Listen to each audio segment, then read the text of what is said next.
জয় বড়মা। বড়মার কাছে পুজো দেবে বলে সকাল সকাল বেরিয়ে পড়েছিলাম বড়মার উদ্দেশ্যে।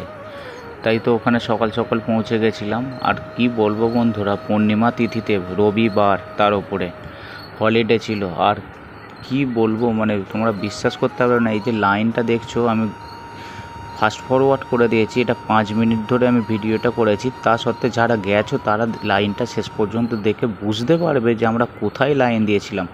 অবশেষে মা বড়মার কী পায়, আমাদের একটা চেনা পরিচিত দিদি জামাইবাবু ছিল, তারা আমাদের ডেকে নিল।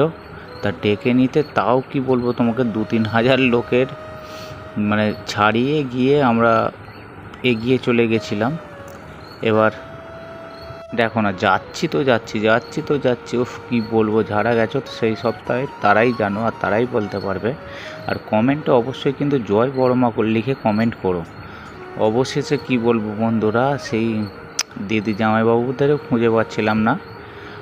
আর এত মানুষ বড়মাকে ভালোবাসে। আর অবশেষে ফুলের ডালা নিয়ে বড়মার মন্দিরের সামনে পৌঁছালাম।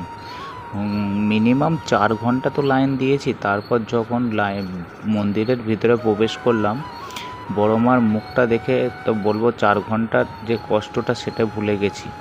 তারপর যখন মায়ের সামনে গেলাম, মন প্রাণ সব জুড়িয়ে গেল। আর তোমরা বুঝতেই পারছো ভিতরে কত ক্রাউড আছে।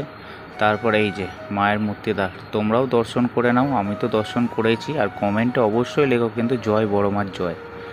তো বন্ধুরা, ভিডিওটি কেমন লাগলো অবশ্যই আমাকে কমেন্ট করে জানাও। আর ভিডিওটি ভালো লাগলে একটা লাইক করে দিও। টাটা।